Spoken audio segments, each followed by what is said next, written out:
J'arrive comme chef de rang chez LIP et je rencontre Kate Moss. Notre amitié a débuté là. La première fois que je rencontre Kate Moss, c'est en 1993. Elle vient chez LIP pour être photographiée par un grand photographe qui s'appelle Arthur Elgort. Et c'est le début de sa célébrité. Et elle fait une photo magnifique dans la salle du fond. Elle est debout sur une table. Elle a une espèce de casquette de marin, on va dire. Et c'est très joyeux. Et à ses pieds, il y a plusieurs salariés de la brasserie. Elle était d'un tel naturel. On s'est tout de suite mis à parler parce qu'elle n'était pas tout à fait à l'aise. Elle paraît comme ça sur la photo, très décontractée. Arthur Elgort, c'est un grand photographe, donc je pense qu'elle était impressionnée. Donc je crois que ça lui a fait du bien de pouvoir parler à quelqu'un. J'avais habité Londres, j'avais habité son quartier de naissance, donc voilà, on avait quelques petits points communs. Kate venait 4 fois par an à la brasserie au minimum, puisqu'elle venait pour les salons professionnels, pour les défilés de mode, que ce soit le prêt-à-porter ou la haute couture. Elle adorait la brasserie. Pour elle, c'était la quintessence du bistrot français. Elle pouvait venir à n'importe quelle heure, on avait toujours une table pour elle. Kate fumait pas mal à cette époque-là. Sortir à l'extérieur pour fumer, c'était compliqué parce qu'il y avait des paparazzis, il y avait des fans. Je lui ai permis de s'installer au premier étage quand la salle était vide. Je montais un cendrier et elle pouvait fumer tranquillement et boire une petite coupe de champagne à l'abri des regards. Et puis on avait fait connaissance et puis elle savait que dans cet endroit, il y avait quelqu'un qui l'accueillerait bien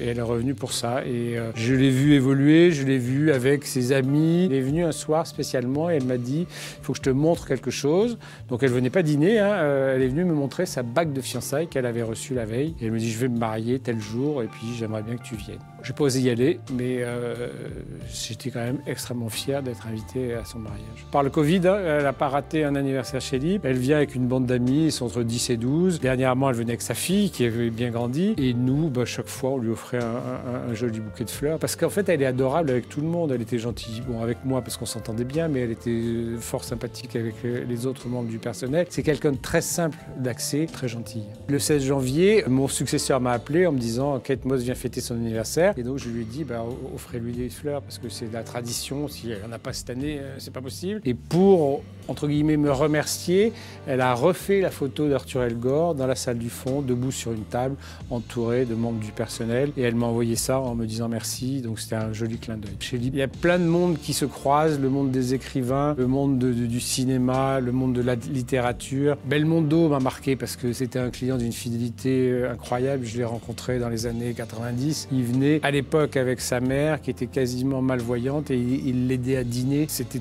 touchant.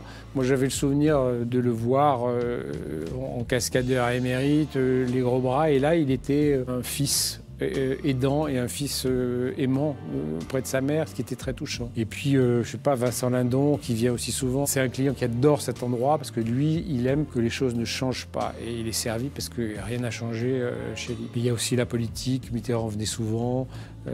C'était un peu son étape parce qu'il n'habitait pas à l'Élysée. Donc quand il partait de l'Élysée, qu'il rentrait rue de Bièvre, il s'arrêtait chez lui pour manger une choucroute ou quelques huîtres.